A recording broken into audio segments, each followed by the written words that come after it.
So I just want to welcome you to Historic New England's talk on Ogden Codman Jr. and the Mirror of History, given by Dr. Tripp Evans. For those of you who don't know Historic New England, we are the oldest preservation organization in the United States, and we are based in the New England area. As you can tell from our name, we have presence in all New England states. And we hope you will join us for additional webinars. I will put a link in the chat showing where you can browse and sign up for additional webinars. Before I hand it over to Ken to introduce Dr. Evans, I want to ask that if you have questions, because we will be taking questions from the audience, at the end of this lecture, to please use the Q&A function at the bottom of the screen to enter your questions, and then we will be able to answer and discuss them at the end. If you have any other kind of problems or things that you want to ask about, you can also use the chat if you have technical difficulties. I'll do my best to help. So I will turn it over to Ken Torino to introduce Dr. Evans.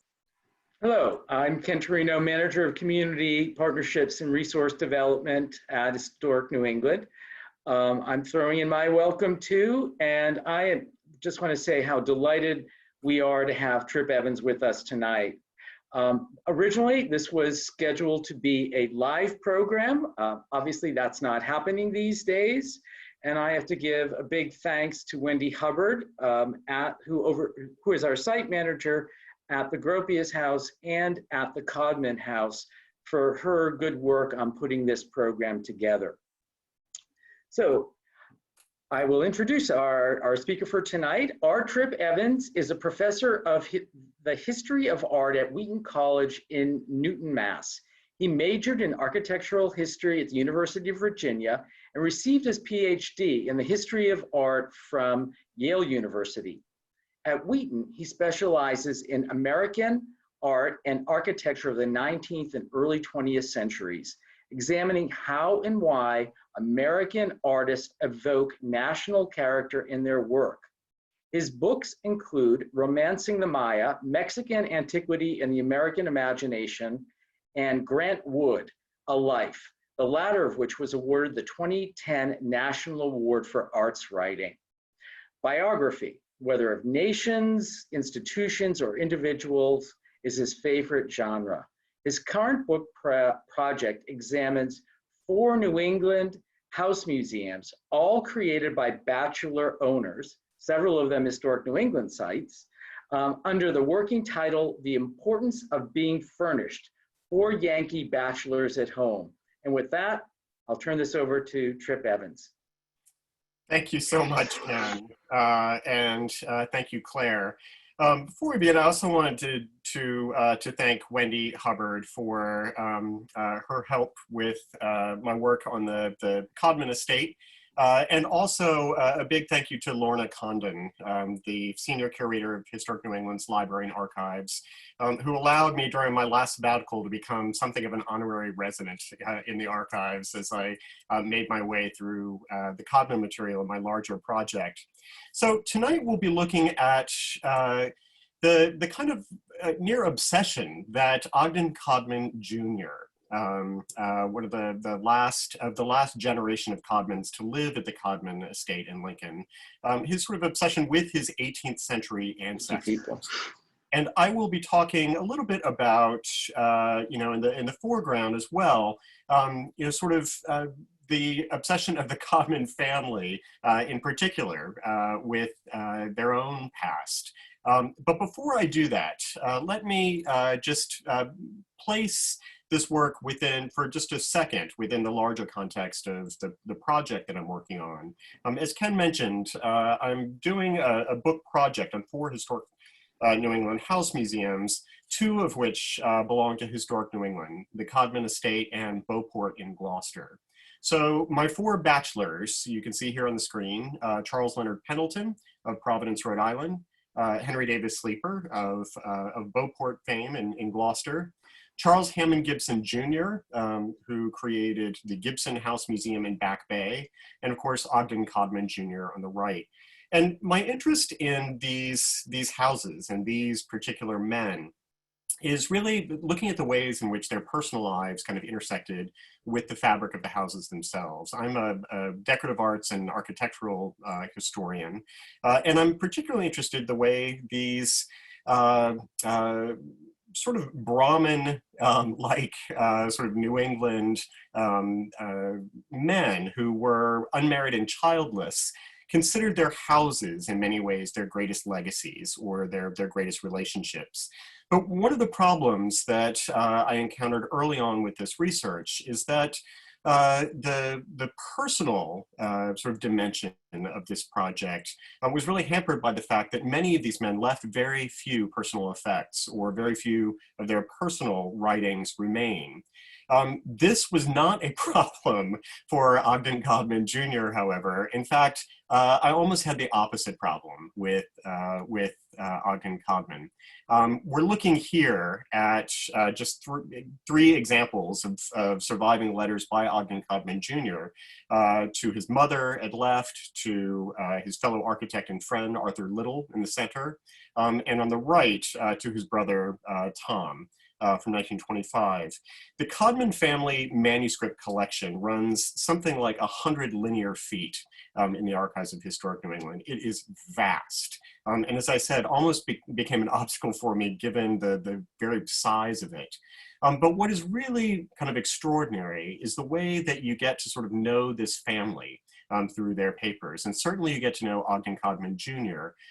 In the ways that he communicates quite differently, as one might imagine, with his mother or with his peers or with his siblings. And I have to say, I certainly was relieved by the time we get to the 1920s when Ogden Codman Jr. Learns how to type. Or at least, you know, how to sort of make his way pecking at a typewriter. The letters from the 20s are quite a bit easier to read. And it's not just Ogden Codman Jr. who saved so much of his writing and kind of ephemera. It's really the whole family. This is a family going back to the 18th century who appear to have kept everything down to like grocery lists and receipts for work done on the house. It is an extraordinary taken together document of a New England family over the course of the 18th to the 20th centuries. Here you're looking at a receipt upper left for the redecoration in the 1860s of the Codman Estates dining room. A wonderful calling card from Mrs. Cornelius Vanderbilt that's among Ogden's collections. And on the right in the storage facility at Haverhill for Historic New England, we see some, not all, of the Codman family clothing, right down to trousseau and underwear, preserved on these shelves. So it is really an extraordinary collection, and one that really almost, kind of in some ways itself illustrates the Codman family's kind of obsession with its own past. No other New England family that I know of collected and documented their own past with this kind of precision and or volume. And in fact, the family seemed always to have loved dwelling in the past to a certain degree. So if we take a look, for example, at the portrait at left of Ogden Codman's grandmother, Mary Perrin May Bradley, we see her in 1840 wearing an Elizabethan costume. On the right, Ogden Codman's little sister, Dorothy, here somewhere between 13 and 14 years old, photographed by her brother Tom, in a mid-19th century dress. She is more than likely posed in this dress to recall earlier photographs of their mother. We can see Sarah Bradley just prior to her marriage to Ogden Codman Sr. here on the left. The family resemblance is really striking. And in fact, this idea of the kind of echoing of generations becomes something of a Codman trait, this looking back to one generation, two generations behind, as a way to almost kind of create a vehicle to the past. And certainly the Codman estate provided the greatest touchstone for them all, for all generations of the Codman family and earlier, to this kind of lineage of this New England family.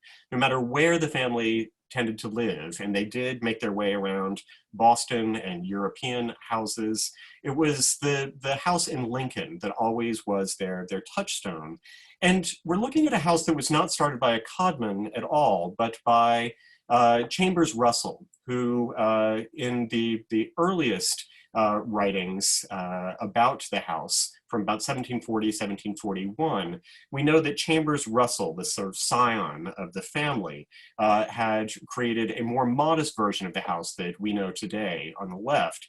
And, you know, following his death, the house sort of goes through a sort of complicated chain of ownership until we get to Ogden Codman Jr.'s great-grandfather, John Codman III, shown here in this spectacular portrait by John Singleton Copley, created in 1800. So in 1790, the house is inherited by John Codman III's son, his 6-year-old son, Charles Russell Codman.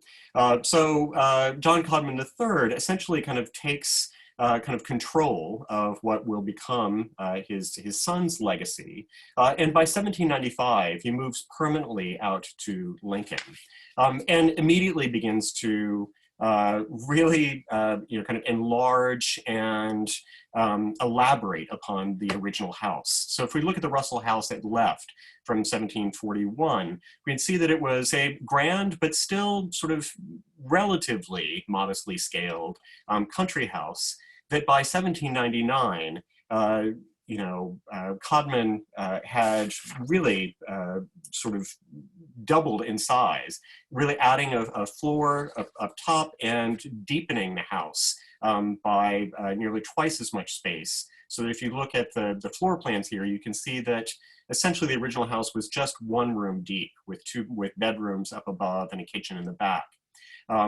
You know, John Codman III adds a rather grand hall, which is also used kind of as a ballroom in the back, with a back parlor, and the kitchen is pushed even further back, with a really grand double staircase within that main central hall at this point.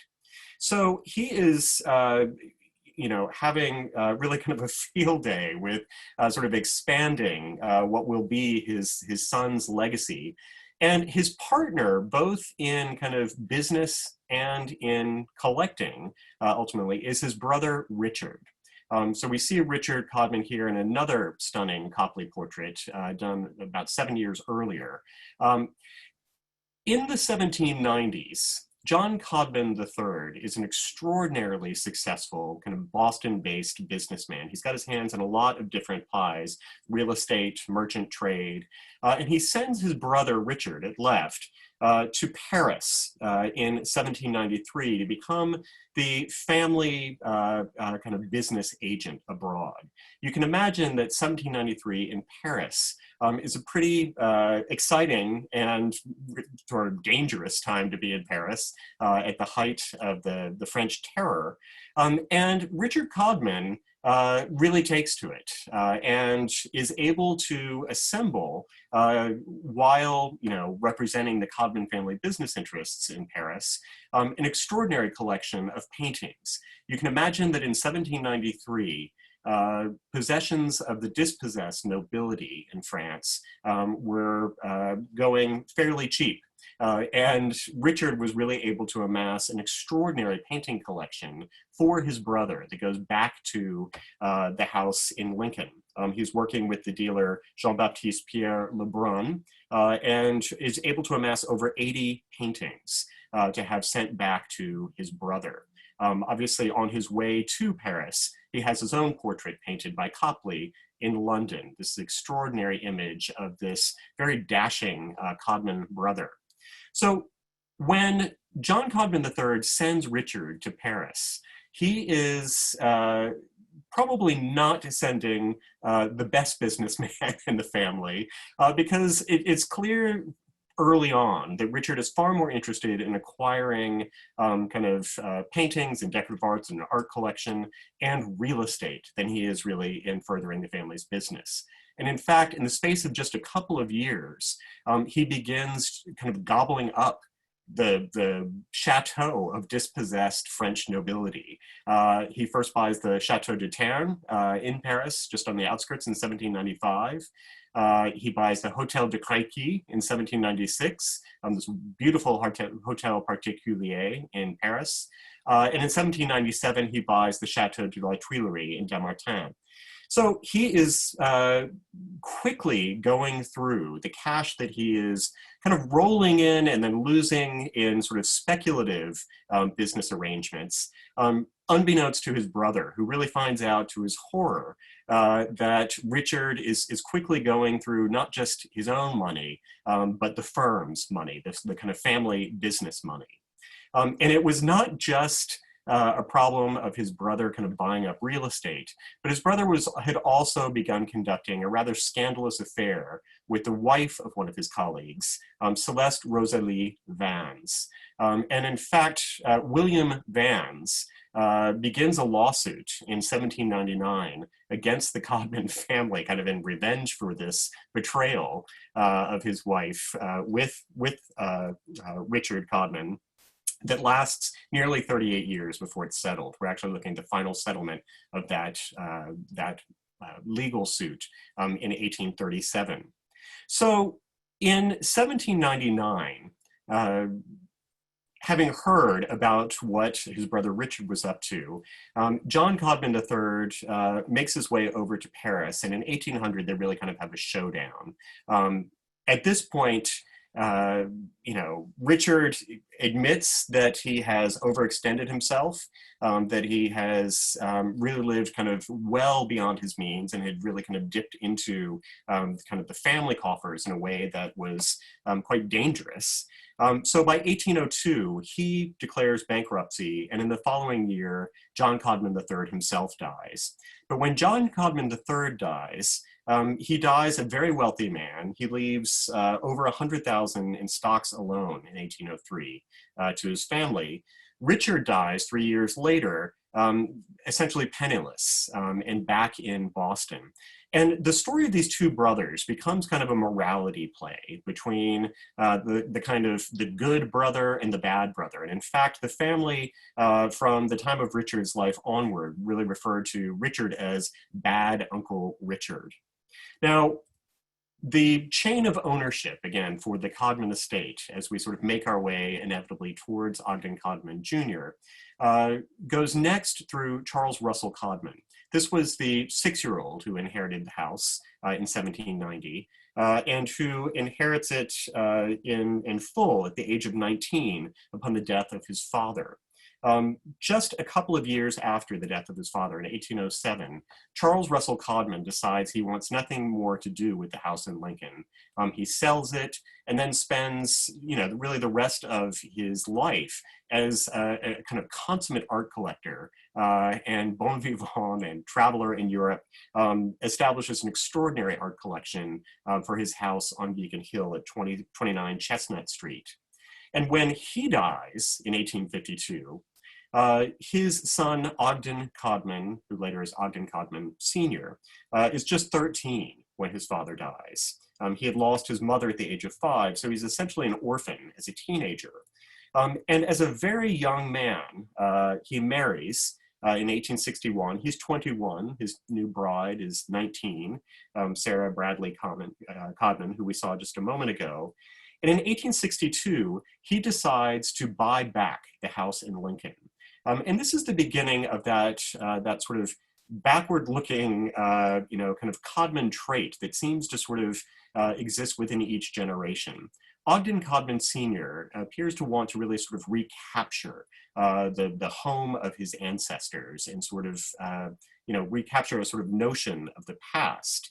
And he renames the Lincoln house the Grange and brings in his brother-in-law, the architect John Hubbard Sturgis, to help him sort of redesign the house. So between 1862 and 1868, Sturgis and Ogden Codman Sr. Are giving the house in Lincoln, now known as the Grange, a makeover. We can see the dining room done in a kind of pseudo-Elizabethan style, sort of high Victorian style, primarily through the firm of Marcotte. A billiard room in one of the original Russell rooms in the front of the house is created. And in the front hall, you can see these encaustic tiles that were added, also a bit of sort of Victoriana that you can see sort of going through the center of the house.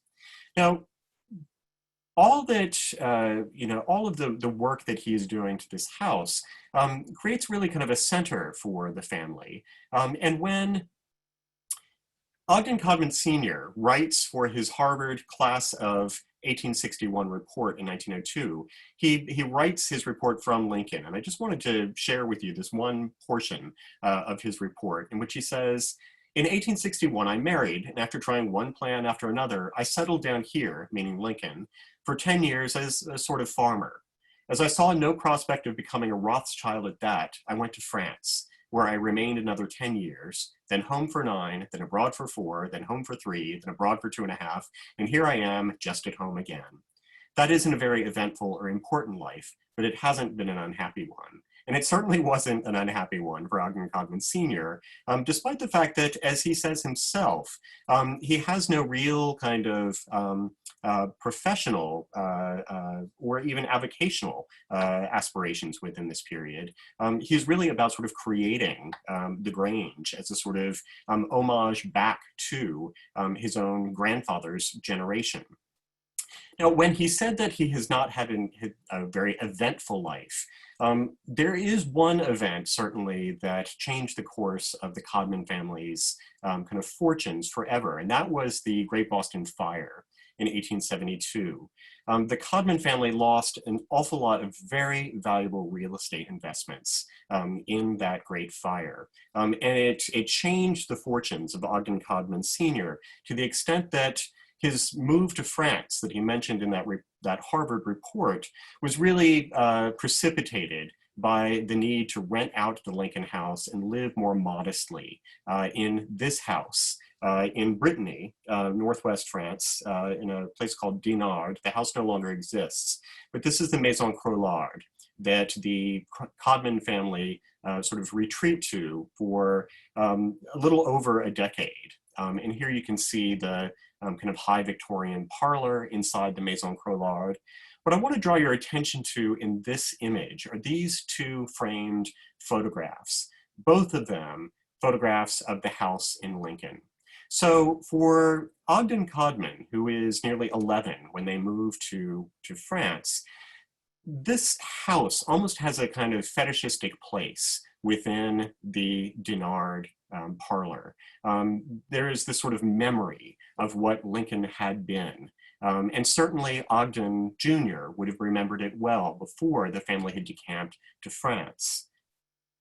And here you can see larger the print that was hung just behind the chair in that parlor, an extraordinary image of the Grange right on the precipice of that great kind of watershed moment for the Codman family, just prior to the Great Fire. And if we look at the center of this image, we can actually see the three older Codman children. So there's Ogden Jr. at the left, his sister Alice, who was also known as Ala, on her pony in the middle, and then their little brother Tom sitting in the grass off to the right. You know, for Ogden Codman Jr., this image of his kind of happy childhood in Lincoln becomes kind of a forever lost paradise that he wants to get back to, so that Lincoln becomes kind of a placeholder for the kind of glory days of the family prior to their financial setbacks following the Great Fire of 1872. Now, there would be more Codman children after the move to France, a brother, Bowden, who's actually out of all of the 6 children, the only one who was born in the house in Lincoln. He lives for just 3 years. He's born about 6 weeks after the Boston fire. Next we have Hugh, who was born in 1875, and then the much later Dorothy, who was who was 20 years younger than her older brother, Ogden Jr. So this, kind of association with the past and sort of glorification of the house that had been really directs Ogden Jr.'s activities in the years of his young adulthood. So here we're seeing the young Ogden Codman Jr., who leaves his family in France in the early 1880s and returns to Boston in 1882 to try to sort of make his own profession. He takes his first trip as an adult back to Lincoln in 1882 and is dazzled by his kind of memories of the place. At this point, he decides he wants to become an architect. He tries MIT for a little less than a year and is unsuccessful, but still wants to continue as a designer. But what really fascinates Ogden Codman Jr. in these early years, in addition to his interest in interiors and in architecture, is his interest in genealogy. As early as 1881, he begins to create these vast kind of tomes of genealogy related to his own family and ultimately to the genealogy of a host of different Boston families. His genealogy has become really his one of his favorite avocations throughout his life. And we're looking at his wonderful kind of circular family tree of his mother's and his father's side, the Codmans and the Bradleys. And it's in 1881 that he first discovers Uncle Richard, and he writes to his mother about how excited he is about this kind of rakish great uncle from his past, of Uncle Richard. And she tells him a little bit about the story of bad Uncle Richard, and it begins kind of a romance with this ancestor that really continues to the end of his life. Now, in the 1880s, John Hubbard Sturgis, Ogden Jr.'s uncle, the architect who helped to redesign the Codman house in the 1860s, is able to introduce his nephew to architects in Boston. He is also taking his nephew under his wing to do measured drawings like those that he had done himself at the John Hancock House in 1863. Sturgis is one of the first New England architects to really kind of catalog historic New England houses, and he passes that passion on to Ogden Jr., who in the 1880s is creating measured drawings of historic houses for his uncle, and ultimately is creating measured drawings of the house in Lincoln. By 1888, 1890, we see Ogden Jr. really turning his attentions to the design or redesign of his family's house in Lincoln. And here we can see the room that really meant the most of all to Ogden, the paneled room at the Grange, that front sort of southeast paneled room built by Chambers Russell and remaining kind of intact through these years. In fact, this was where John Codman III and his wife, Margaret Russell Codman, were married.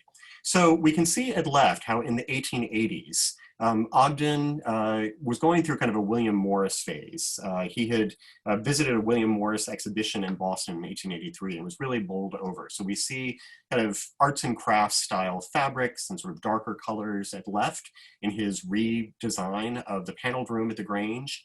And by 1897, he'd fully embraced both a kind of pure colonial aesthetic, an 18th century aesthetic, combined with his kind of Francophile interest in like French printed chintzes that you see here, which become really characteristic of his decorating style.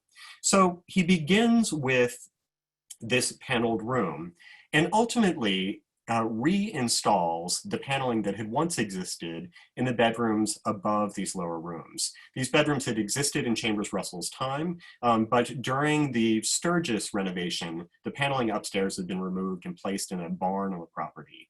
So Ogden was able to rescue the paneling and restore it to the southwest bed chamber and to the southeast bed chamber above those two original rooms. So on the right was his sister Allah's bedroom, and to the left was his mother's bedroom, slightly different paneling.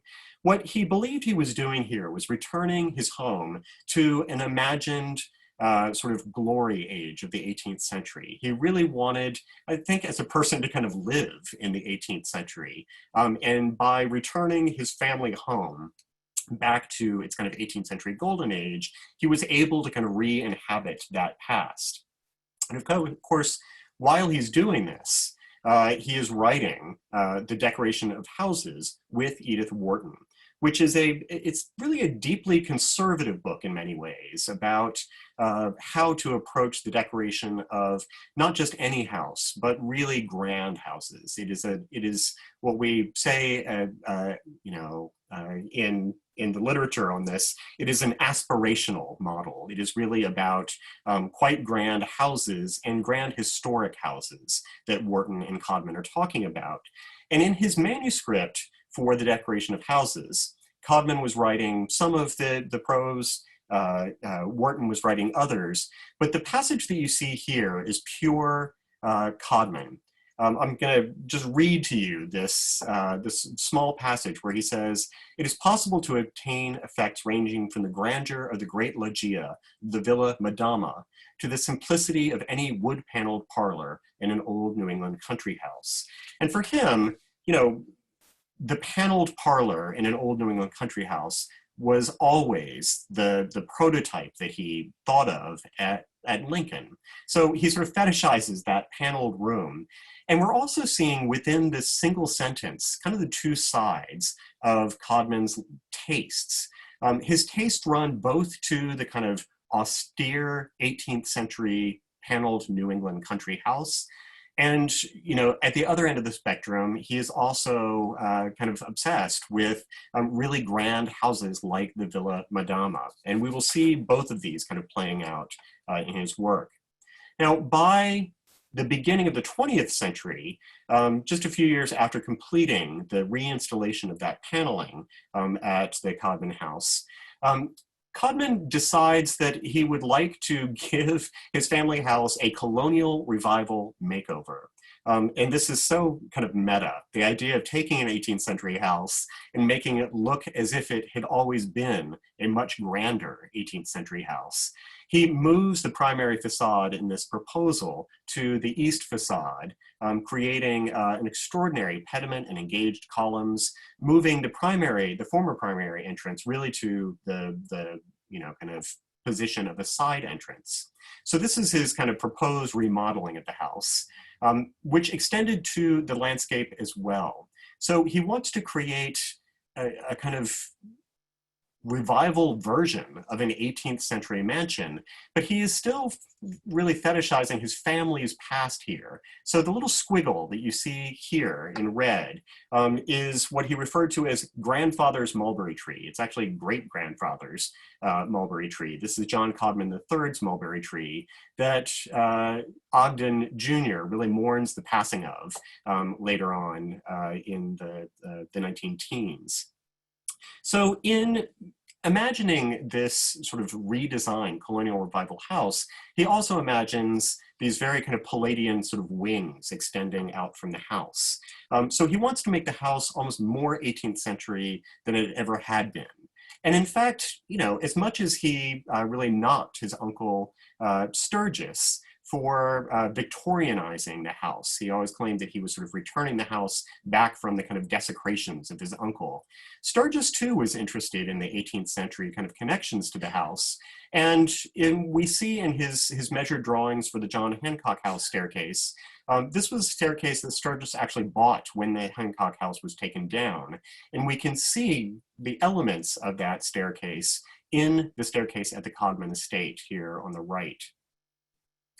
So Ogden Codman Jr., from the early 1890s, right up through the 1920s, really establishes himself as quite a successful society architect. We're seeing here two really spectacular commissions of his in Boston, the Eben Howard Gay House on Beacon Street, and then a little further up Beacon Street, the Bayard Thayer House, that he often considered one of his greatest designs.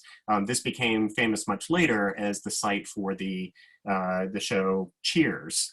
This is the Cheers building on Beacon Street. But we're seeing someone who is taking on scores of commissions in New York and Newport and Washington, D.C. and Boston.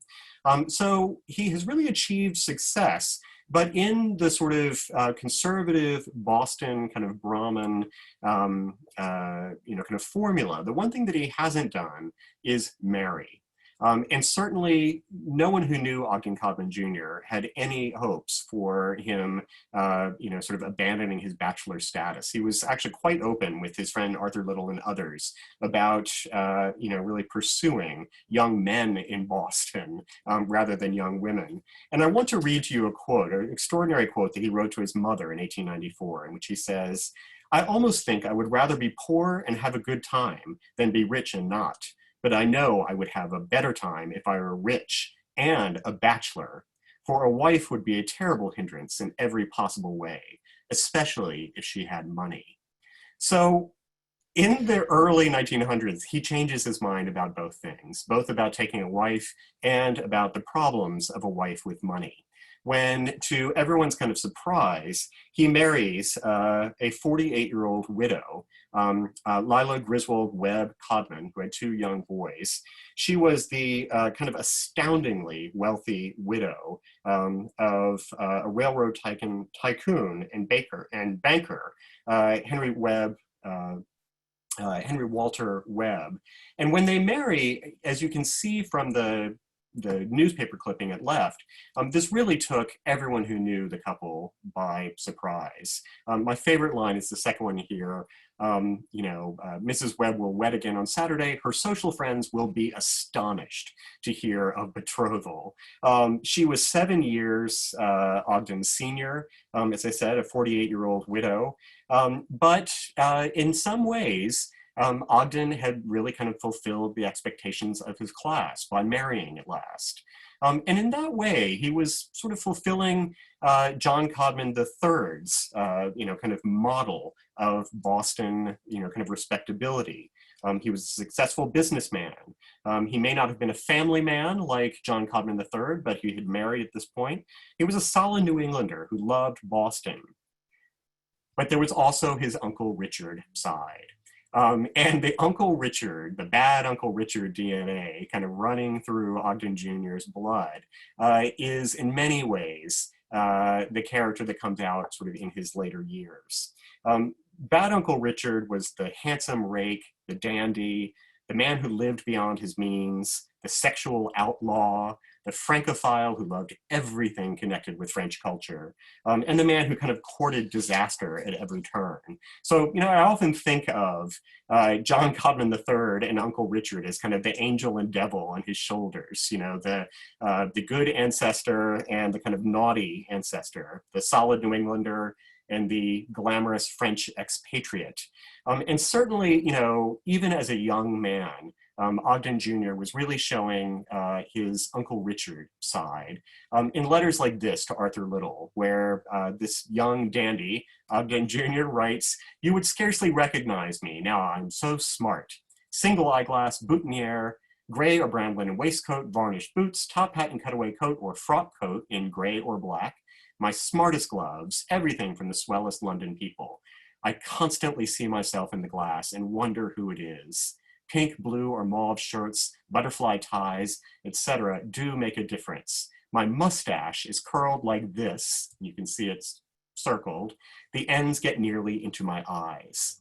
So this correspondence with Arthur Little, he sort of allows himself, with this fellow architect and friend, Arthur Little, to reveal things that he would not reveal to others. And at one point, Arthur Little writes to Ogden and says, the Codman family coat of arms doesn't really suit you. This is really all about sort of stability, sobriety, steadiness, peace on earth. And he suggests that this would be a better coat of arms for him, a collection of erect phalluses. We're not quite sure what APO stands for, but we can see quite clearly that he's written Cox, coat of arms sketched here. And what he's alluding to here is the way in which the correspondence between Ogden Jr. and Arthur Little is almost always centering on their kind of pursuit of kind of handsome younger men.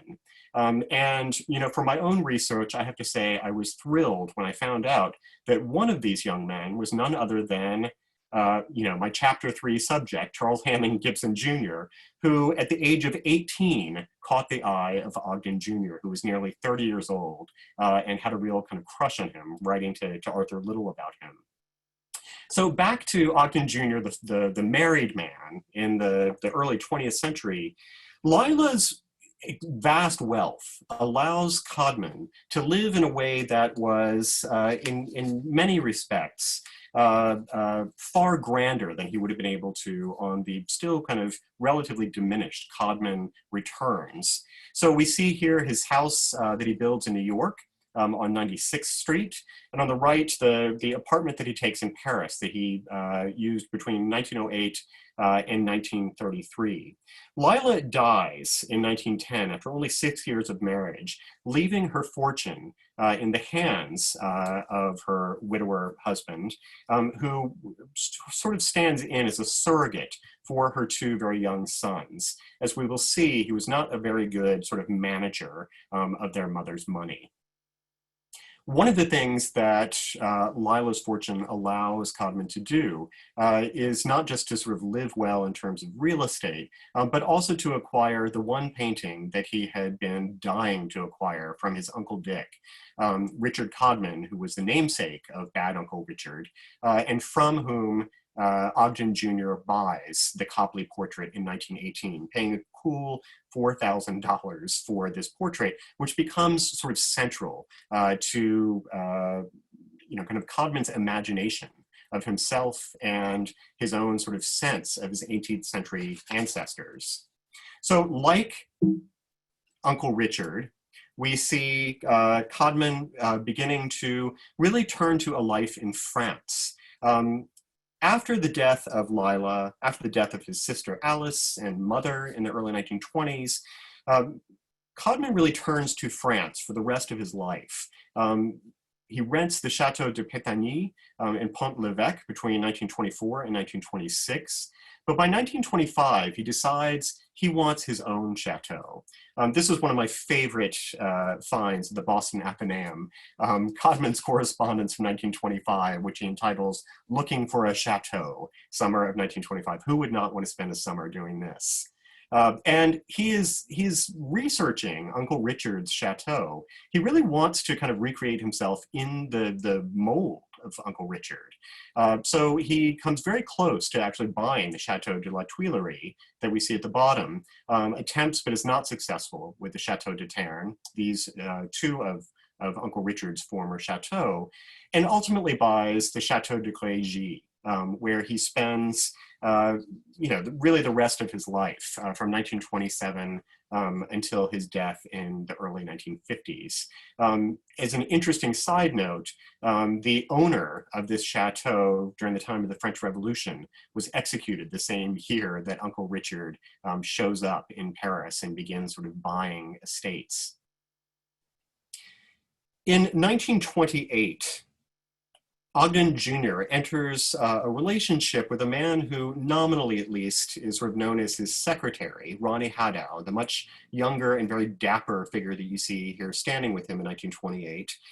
It is a stormy relationship. Ronnie is not much liked by Ogden's friends, partly because Ronnie really encourages all of the worst instincts of Ogden's in terms of, you know, kind of spending beyond his means.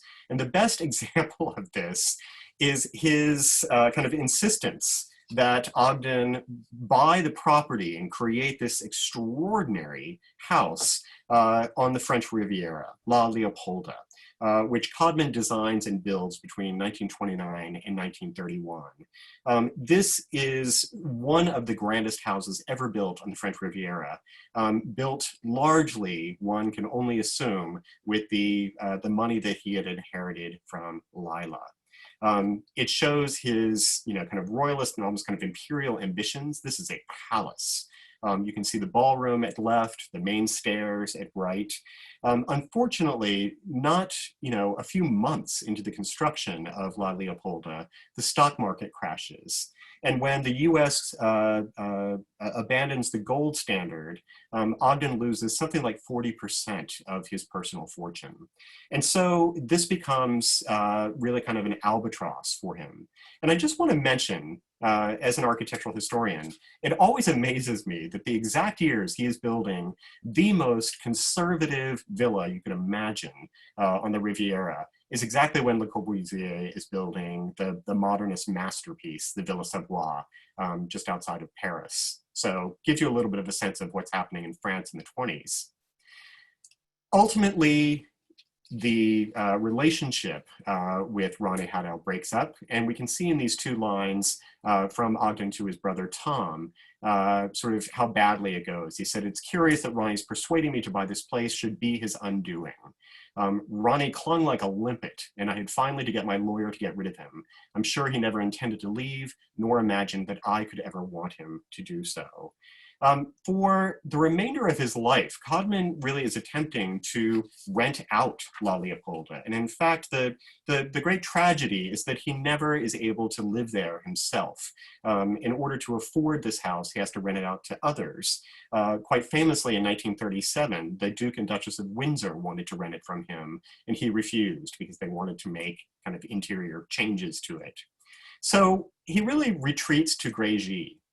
And here we're looking at the Grand Salon at the Chateau de Grange, and right center in the room is his most cherished possession, the portrait of Uncle Richard. He has at this point really embodied Richard's kind of legacy for good and bad. When he is losing his money and writing to his family about the debacle of La Leopolda, he says again and again, "It is Uncle Richard all over again. I am falling into the same mistakes that Uncle Richard has." And yet he continues to idolize this figure from his 18th century past. Now, I want to show you here the way in which in that Grand Salon, Uncle Richard's portrait faced the mirror on the other side. Imagine Ogden either seated on that couch below Richard's portrait or standing at the mantel, sort of entertaining guests at Grange. In either place, the doubling of Ogden Jr. and this incredibly handsome portrait of his dashing Uncle Richard always would have been doubled for those looking on. And here we actually see the physical mirroring of history. In a way, I feel like he becomes the kind of living equivalent of what he's trying to do at the Grange in 1900. He's kind of supersizing the 18th century in his own body and in his own kind of life. Now, in the latter years of his life, Codman is adamant that his brothers and sister buy back as much family furniture as possible to stuff back into the Codman estate, leaving it sometimes to look as if it were kind of getting ready for an estate sale itself. But the one work that I think he was probably most loath to have come back to Lincoln, but it was very important for him to send back to Lincoln, was the portrait of Richard Codman, which in 1946 he sends back with Tom. And surely he knows at this point that he is near the end of his own life, and he wants his legacy kind of through Richard Codman to live at the house.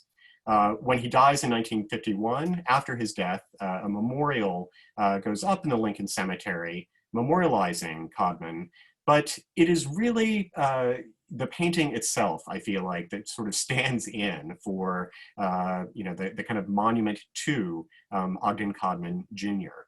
And as a last kind of postscript, I will say that the other Copley portrait of John Codman III, the other side of Ogden Jr.'s personality, is at last brought back to the House in 1988 and purchased in 2016.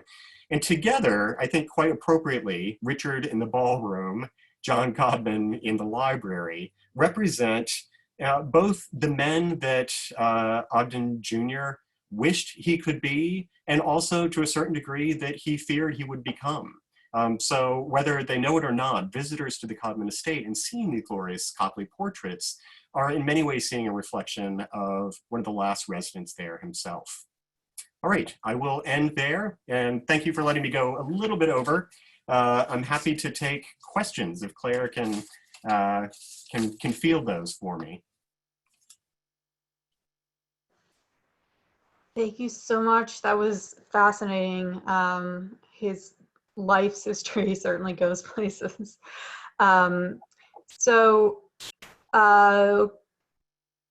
Can you tell us a little bit about the end of his life? Why did he not go back to the estate? Did he die in France and is he buried there?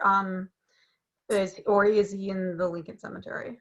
Yeah, the marker in the Lincoln Cemetery is just that. It's a marker. He's buried in France. And from the mid-1920s until his death in 1951, I think he only returns to Boston maybe once in that whole period, and that was early on.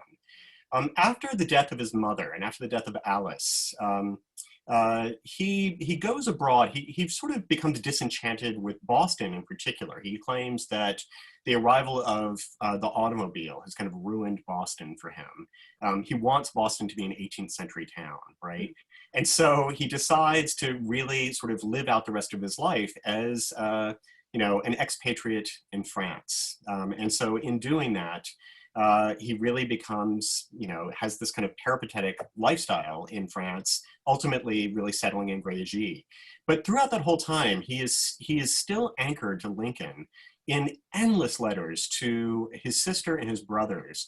He's constantly saying, send me a Kodak of, X room. Where did you put this, chair? Why have you not used this fabric on these curtains? So he's endlessly fascinated with what is happening at Lincoln and wants to direct everything by remote control to kind of the exasperation of his brothers and sister who all live there until their own deaths. Actually Dorothy lives there until 1968 when it becomes a historic New England property.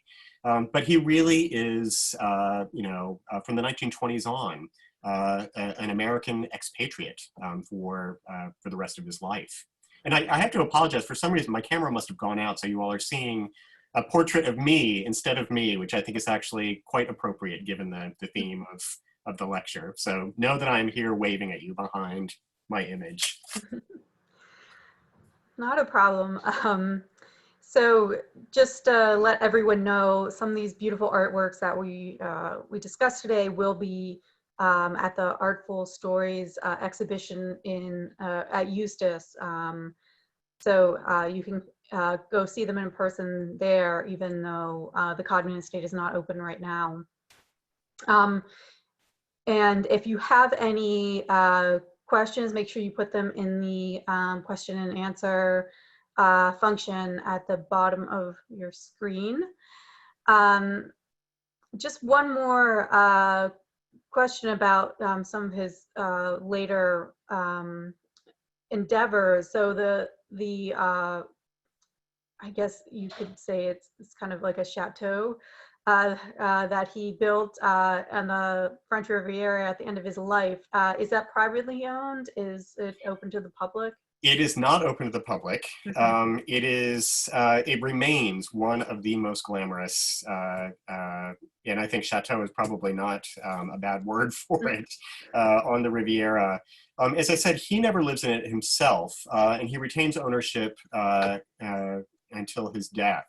After that, the Fiat magnate, Agnelli, takes it over and lives there for a time with his mistress, Pamela Harriman.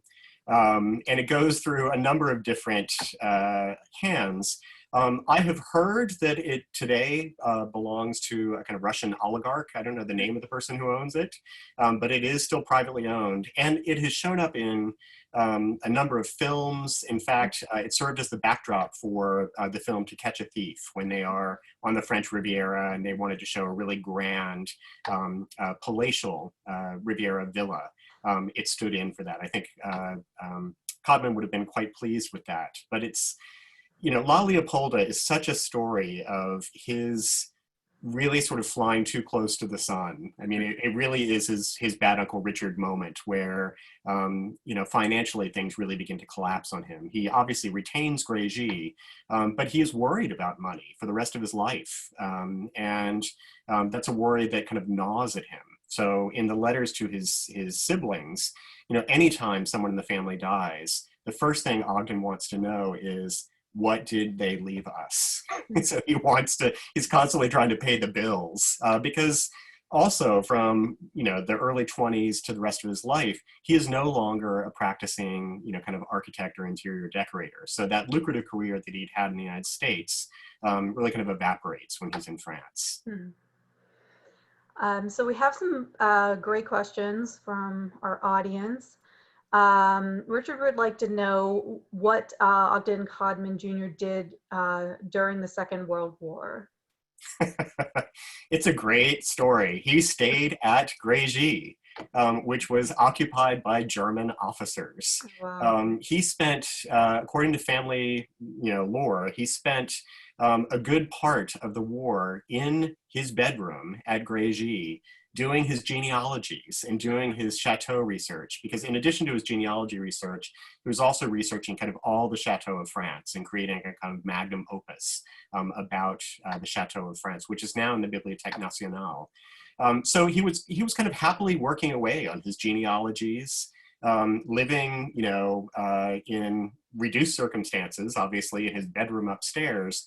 And when a younger relative of the family, who was a soldier who comes to see him and check on Ogden at the end of the war, he finds him sitting on his bed eating chocolates, you know, kind of almost blissfully aware that the Second World War had ever happened.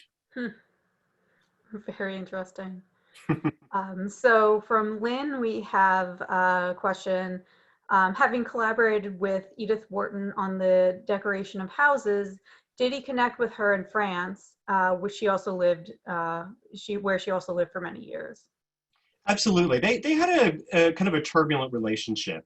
They were the closest of friends, and then they would have falling outs, and then they would become friends again.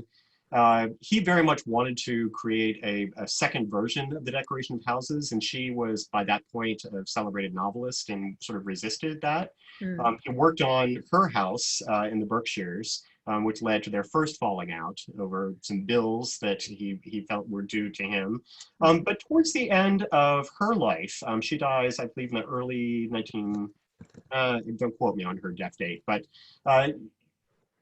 towards the end of her life, she and Ogden Jr. really did reconnect in France. And in fact, it was at the Chateau de Grange that Edith Wharton collapsed with the stroke that ultimately killed her by the end of the year. So she was at Grange when her health failed, but they were quite close even to the end. Both of them, obviously very enthusiastic Francophiles. Horner wants to know if you can talk a little bit more about Codman and Henry Davis Sleeper. So Codman and Henry Davis Sleeper sort of vaguely overlap in terms of their circles in Boston, but they were not they were not close. They didn't really know one another very well. Ogden Codman has a kind of snarky aside in a letter about Beauport. He doesn't like Beauport. He feels like it's a terrible pastiche. So he's not a big fan of Sleeper's interior design. So they were two very different interior designers. But having said that, they were both real pioneers in interior decoration. and and as I said, sort of were kind of swimming in the same circles. The one thing that really separated them, I feel like, is the Edith Wharton versus Isabella Stewart Gardner kind of link. It seemed that Isabella Stewart Gardner and Edith Wharton kind of maintained rival courts of kind of handsome young men who attended to them, and Sleeper was very much an Isabella Stewart Gardner guy, and Codman was devoted to Edith Wharton. So in a way, they were very much in kind of separate camps and had very different sensibilities, even if you can draw real parallels between their kind of obsession with their houses.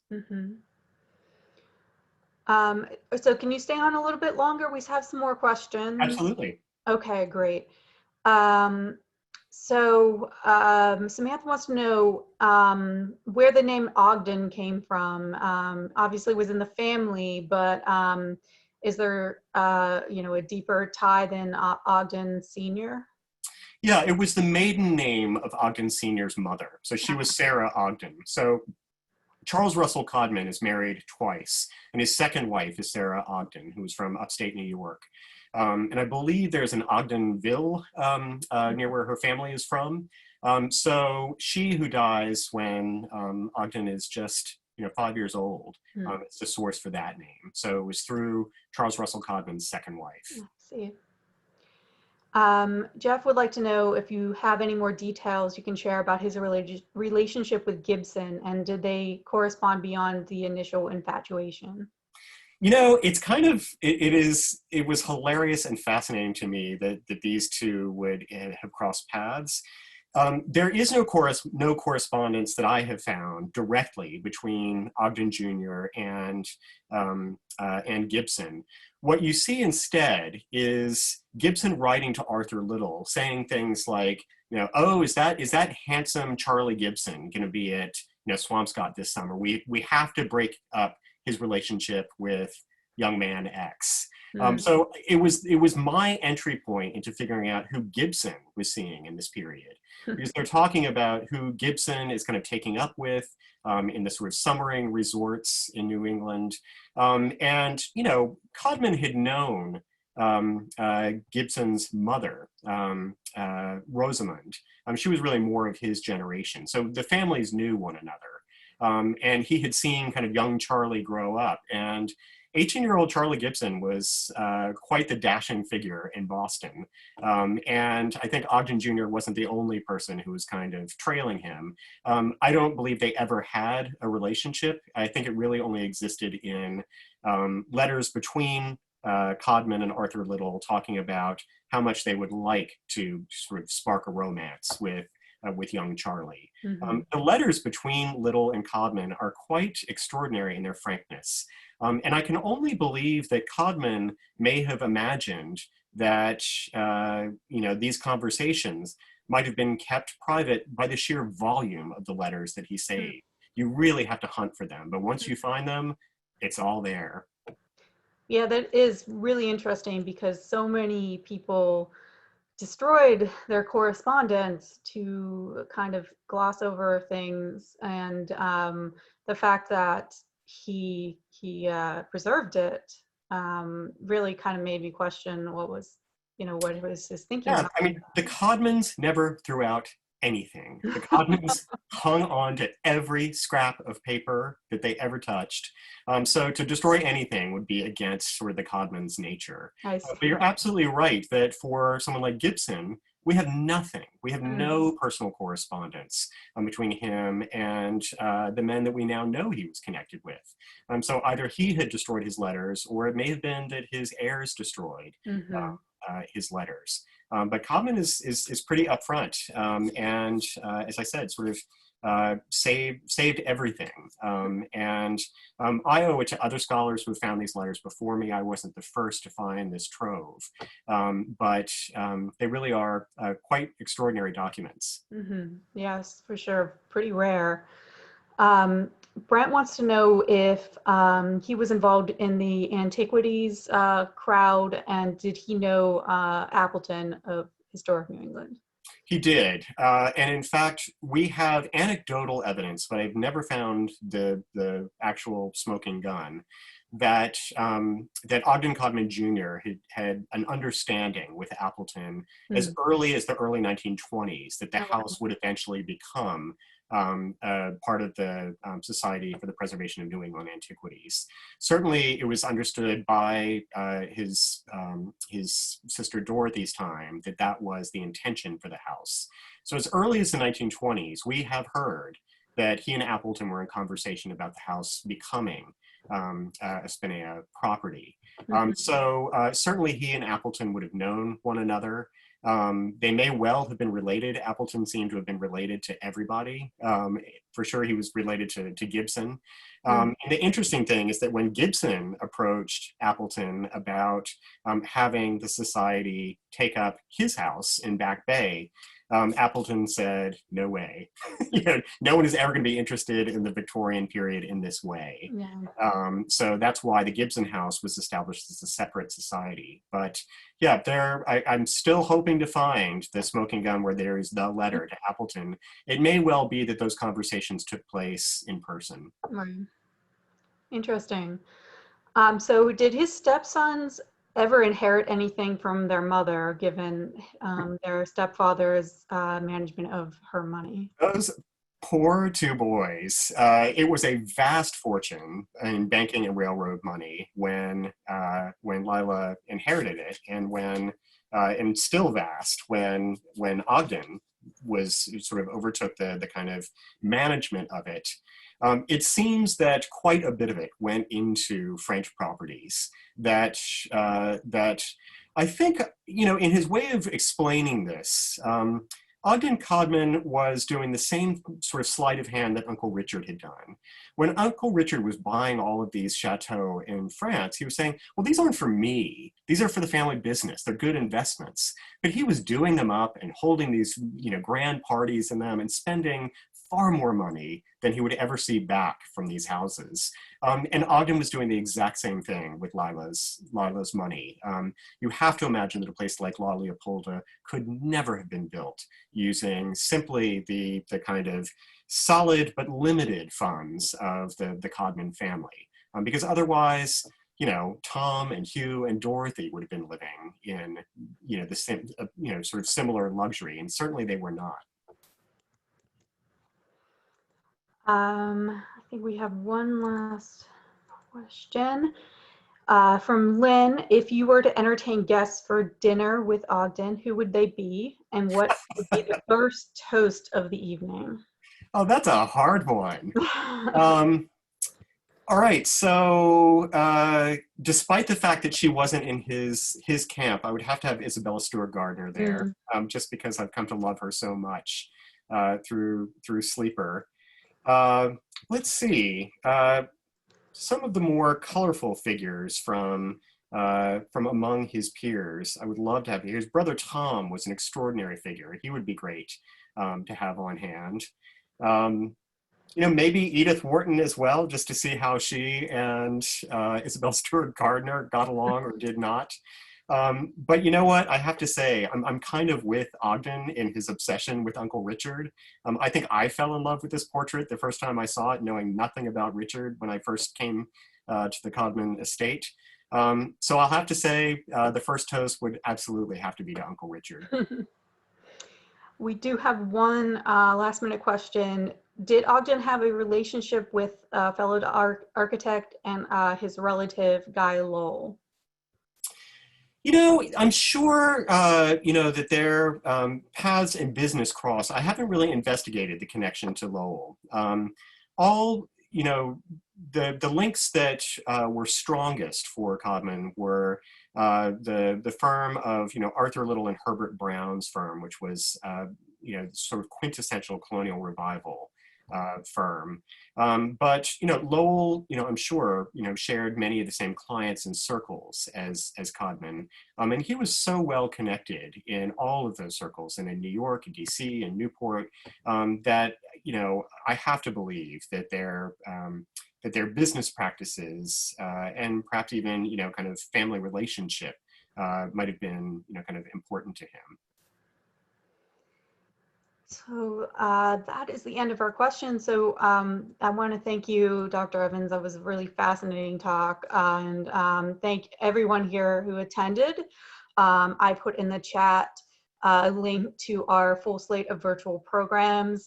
We have some really fascinating things coming up, including a talk on the politics of monuments and memory next week. I really encourage you to take a look at that one. I also have a link to the Artful Stories exhibition where you can view these portraits that we talked about. And I'm going to now add my email address to the chat. If you have any questions or follow up to this talk, want more information about any of the virtual programs, you can always give me, send me an email and I will get back to you. So again, thank you all, and hope to see you all at another virtual program here soon. Have a good evening. Thanks to everyone, and thank you, Claire. Thank you. Good night.